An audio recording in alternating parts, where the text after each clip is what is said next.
What up, peeps? Tony Baker here once again, and welcome to Gross Pointe Bake, man. We talking the numbers on this show. No opinions, all numbers. Who's putting butts in the seats at the movie theater? Who's selling albums? Who's watching what, man? We talking about butts in the seats, the numbers. The numbers don't lie. And that's what this show is all about. That's why I call it Gross Pointe Bake, man. And usually I'm movie based because, as you know, I study box office numbers, man. I'm looking every week at the top 10 box office, man. I've been doing this for years, man. I'm obsessed. So we're getting into it. And now, you know, this summer saw the release of Thor: Love and Thunder. Now, Thor: Love and Thunder is the fourth film in the Thor franchise. So it got me to thinking, like, man, what were the highest grossing fourth movies of all time? You know what I'm saying? Because by the time you get to number 4, a lot of franchises can't handle that. Sometimes you get to number 4, you barely making ends meet. People get tired. People can get tired of you after the second one. You know, by the time you come out with the third one, it's like, man, we hanging on by a thread. And then you try a fourth? Look at The Matrix Resurrections. Took a smooth L. Ron Hubbard at the box office. LL Cool J. El Mariachi. Matrix 4 tanked at the box office. And so I wanted to know, what were the highest grossing fourth films at the domestic box office adjusted for inflation? So now, I'm not going to do the worldwide on this one. I'm doing the top grossing fourth movies domestically adjusted for inflation. Who was really putting butts in the seats on the fourth installment? Let's get into it. Number 10, Transformers: Age of Extinction. It made $284.6 million at the domestic box office. Now, we all know Transformers movies are pretty terrible. You know what I'm saying? Like, even those butts in the seats, did those booty cheeks really enjoy what they were watching? I don't know. I didn't. My booty was in the seat, and I was just like, what the hell is going on? I liked the first Transformers movie, but after that, it was too much going on. It was wreckage. But the Transformers movies have always made the money. The fight scenes were confusing. I didn't know what was going on. There's a lot of metal flipping, getting shot up, getting ripped apart. Autobots was dying every movie. I was just like, man, what's happening? But the box office was happening. $284.6 million domestically on a fourth installment. That's rare, man. So if you can still make money on the fourth, you must be doing something right. Number 9. The Hunger Games, Mockingjay Part 2. This was the last installment in the Hunger Games franchise. It came in at $303.6 million at the domestic box office. 303 on the fourth, adjusted for inflation. Not bad. I think people did kind of get tired of the Hunger Games as it went on. They was just like, you know what I'm saying? I feel like the Mockingjay Part 2, even though it made $303 million, it kind of came and went. You know, it didn't gross as much as like the Hunger Games 2, for example. So I think people were kind of getting tired of the Hunger Games at this point. They still showed up just to finish everything, but their hearts weren't in it. They was just like, all right, we're here, Katniss. We're here. Just hurry up and wrap this shit up. People just kind of showed up to wrap this shit up with the Hunger Games Mockingjay Part 2.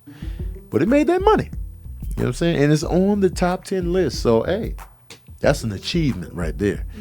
Number 8. This is the fourth installment I happen to enjoy. Rocky IV made $331.5 million adjusted for inflation. $331.5 million adjusted for inflation. That's a lot of money. That means in the 80s, all these people showed up to see Rocky fight the big bad Russian that was Dolph Lundgren. And we saw Apollo Creed die in the ring. If he dies, he dies. We were invested. Our hearts were broken. We didn't expect Apollo Creed to die. Maybe lose and then Rocky gets the revenge. But death? You raising the stakes like that? And Apollo Creed was a great character. And Rocky 3 was a smash hit. But Rocky 4 was like, I ain't no slouch either. Rocky 4 made big bucks. And it might be my favorite Rocky, if we're not including Creed. And we just take the Rocky. Rocky has 6 movies on its own. So it's Rocky, Rocky 2, 3, 4, Rocky 5, and Rocky Balboa. 4 might be my favorite. Maybe 3. But I think I might give the edge to 4. What's your favorite Rocky? I think my favorite Rocky is Rocky 4. But it made $331.5 million. It came out at the right time. We were looking at Russia like they wanted to smack us in the face. We wanted to smack Russia, so it was the perfect, like, America versus Russia. You know what I'm saying? James Brown was living in America, and it was the perfect storm of just like, man, let's go see this movie. And there it is, man. People showed up. Butts was in the seats. Number 7, Twilight Eclipse. Made $365.2 million at the domestic box office, adjusted for inflation. I'm not a Twilight guy. You probably already knew that when I said it. You probably was like, man, Tony ain't really rocking with Twilight. Here's my beef with Twilight. It's not the fact that it's a love story like teenagers, man. Boo-hoo, you'll get over it. Life happens after you're a teen. My beef with Twilight has always been that the vampires were out in the daytime. Just because it's cloudy in the Pacific Northwest, hell no, man. You supposed to have your ass in the casket until the sun goes down. Cloudy or not, we don't want to see your ass in broad day. So that was their way around it, so they could just shimmer in the sunlight. Oh, I'm shimmering, man, soft. So I did watch the first Twilight because I like the whole dynamic of werewolves and vampires kind of beefing. But it wasn't Underworld style. It was teen romance. But the fact that he was just outside in the daytime, I was disgusted. I was like, oh, because it's cloudy, you can bring your raggedy vampire asses out here, man. Nah, man. I'm not with it. But everybody else was with it. Twilight was making that money. The first movie was probably the lowest grossing of the whole franchise, and then it just kept making more and more. And then by the time it got to Eclipse, everybody was kind of just like, same thing with the Mockingjay too. It was just like, all right, let's wrap this shit up. Let's wrap this shit up, man. We here, another Twilight. Let's close this shit out. You know what I'm saying? I feel like the movies kind of lost their luster towards the finish line, and people were still showing up, but it didn't hit the same. But it made money, man. I mean, that's a lot of bread on the fourth outing. So, again, $365.2 million inflated. This is another movie I haven't. No, hell no. I don't love this movie. Never mind. I thought it was something else. Number 6, Indiana Jones and the whatever the Crystal Skull. God damn. They were like, yo, man, Indiana Jones, the first 3 made crazy money. And Indiana Jones and the Last Crusade, which is the third movie, which is my favorite, was one of the biggest hits of that year. So he was just like, man, we kind of left Indiana Jones, but he could still be making money, man. Let's revisit. Steven Spielberg, Harrison Ford was like, all right, man, let's do it. Let's get Shia LaBeouf from the Transformers franchise. Let's throw him in there, man. You like him, Steven? Yeah, I do like him. Let's throw him in there. It sounded like a good time. Cate Blanchett is the villain. I love Cate Blanchett. She's one of my favorite actresses. The shit failed. It didn't fail money-wise. It made $413.8 million at the domestic box office. It made the money. The problem was the execution. That shit was all over the place. When he got in the fridge and survived a nuclear explosion. Now look, I know the Temple of the Doom was ridiculous. The Temple of the Doom, goddammit. I know it was ridiculous. But that was a good ass time ridiculous. Him hopping in the refrigerator at a nuclear test site and surviving the blast. And then when he finally lands, he just rolls out of the fridge. Once you see that, the kingdom of the Crystal Skull can just... We were done. And that movie it didn't do it. It did not do it. It did not get it done. And it's a blemish on... Before that, it was an undefeated franchise. You know, I love Temple of Doom. I know, it was probably the weakest of the three, but that was a good ass time to me. Him and Short Round were a great duo. But goddamn, man. Goddamn, the Crystal Skull it didn't get it done. But it got it done at the box office, $413.8 million. So number 5, we're in the top 5 now. Big boys. Harry Potter and the Goblet of Fire made $425.3 million at the box office. Harry Potter is one of the most lucrative movie franchises ever. Ever. Harry Potter and the Goblet of Fire. $425.3 million at the inflated domestic box office. Harry Potter kept making money. The first movie came out, made over $300 million upon its release. Back then, if I inflate that now, it's even more crazy. Chamber of Secrets didn't do as well, but it did well. And then Prisoner of Azkaban kind of diminished as well at the box office, but it still did enough. The fourth one, however, made more than the third one and the second one. So they were back in a little groove. The Goblet of Fire, a lot of times, I was getting kind of lost in the sauce of Harry Potter. I was like, all right, what's going on? It was kind of hard to keep up after a while, but I was still invested. Like, I was still like, and by the time I got to the tail end of Harry Potter, when he finally faced off with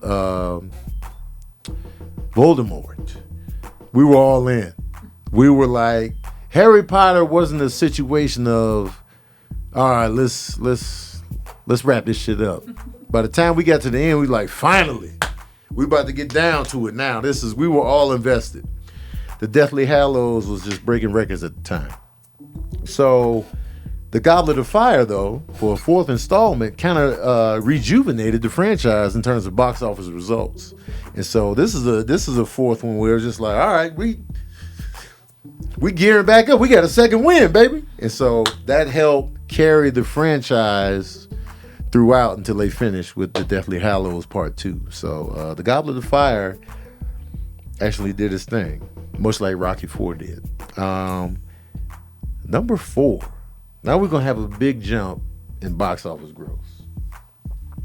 We're taking it to the 60s on that ass. Number 4, Thunderball, James Bond. Thunderball made the inflated equivalent of $700.8 million at the box office. Thunderball, Sean Connery, the fourth James Bond film, made the equivalent of $700.8 million. It's crazy how the inflation looks, too. I looked at, it was like 1965, I think, somewhere 65 to 68, somewhere in there. It made like $63 million back then. The fact that inflates all the way up to $700 million is crazy. But people was pulling up for that Thunderball action, man. They was like, man, cue it up. James Bond, Sean Connery, villains. You know what I'm saying? Laying these women down, gadgets, doing all this kind of spy shit. Let's go. People were all in. That's butts in the seats. That's 60s butts in the seats. 60s butts in them 60s seats. Crazy money. Man, Thunderball, that's crazy. Number 3, Jurassic World, coming in with $719.5 million inflated. And that movie didn't come out that long ago. Jurassic World is the fourth installment. Technically, you can look at it as a reboot, but I don't think it's a reboot because it's in the exact same world, especially now that they've incorporated all the original characters in the new piece. So it's all the same. There is no multiverse with the Jurassic Park franchise. It just needed some time to sit and marinate after the failure that was Jurassic Park 3.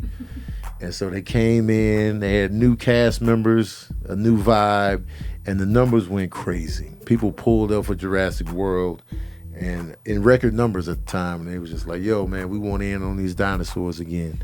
And they pulled up, butts in the seats, $719.5 million worth of butts in the seats. Since then, the grosses have gone back down a little bit. Still, the latest one is at over $300 million right now domestically, so the money is still being made. But the fourth one was making that money.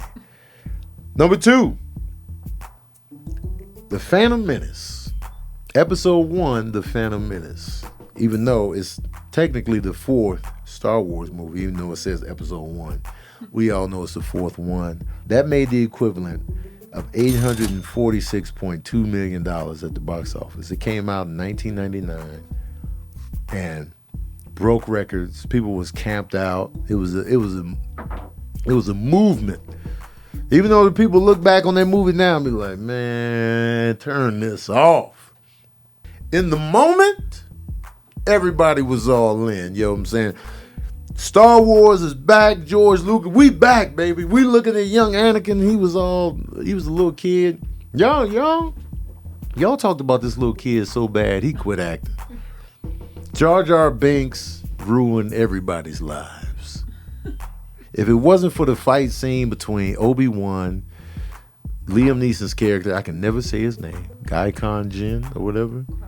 Qui-Gon Jinn, and Darth Maul. That fight scene was dope, but that's the only thing I really. And the pod racing was cool too. It was good to be back in that world, but people weren't really happy with the finished product. But it still made the money, and that's what it was all about anyway. To make the equivalent of $846.2 million as a 4th film was just phenomenal.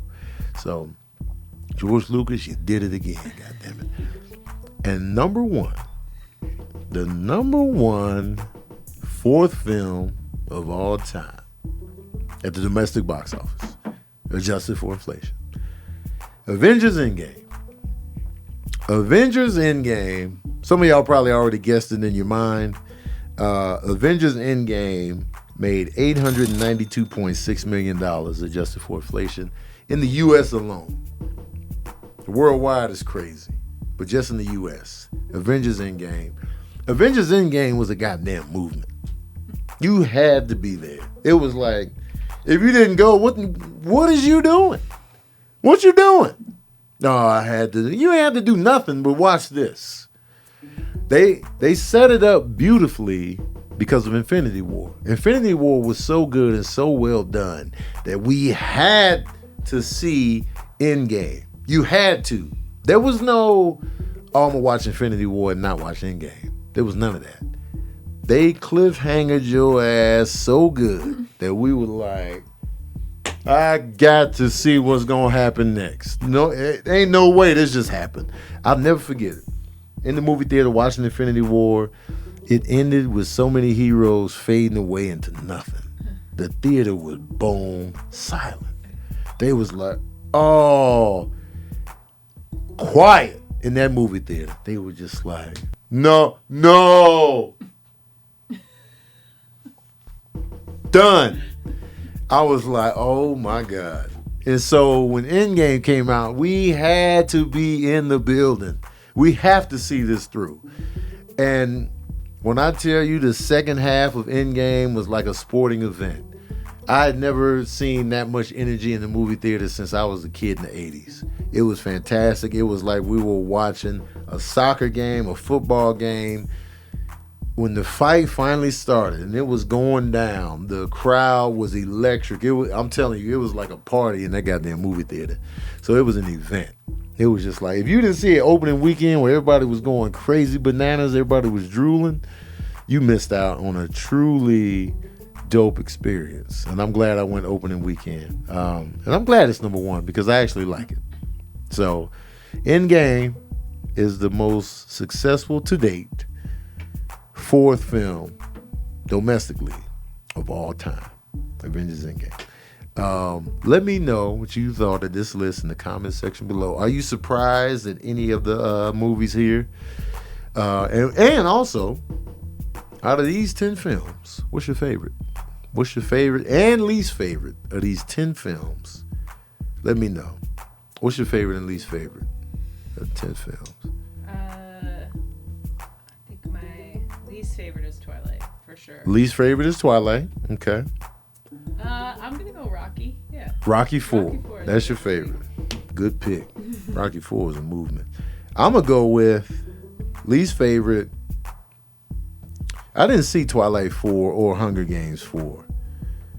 So I'm gonna take those off the table. No, they could be better or worse than what I'm about to say, but Transformers 4 can get the hell up out of here. That's my least favorite. But my favorite is I gotta go in. No, actually, well yeah. Because Indiana Jones 4 was better than Transformers. I'm gonna go Avengers Endgame is my favorite. Because there were the emotions attached. Rocky 4 though. Rocky 4 as a whole, though, because Endgame is kind of soggy in the first half. Is Over the Top part of Rocky? Or? No, that's a separate film. Okay. Over the Top. Rocky 4. I'm gonna go with Endgame. Rocky 4 is a close second. Rocky 4 was dope though. Anyway, man, let me know what you thought in the comment section below. I'm always open to ideas and any kind of list you want me to do in the future. Let me know in the comment section below. We can do movie grosses, we can do album sales, and we can do TV ratings. TV ratings is a little bit harder to find now. It's hard for me to find those numbers now because I tried to do a TV list, but it was too hard to find the numbers. So I was just like, God damn it, because I really wanted to do the 10 most watched HBO original series of all time, but I could not find the numbers. So it's just like piss. So anyway, thanks for tuning in. I'll see you next time on Gross Pointe Bake.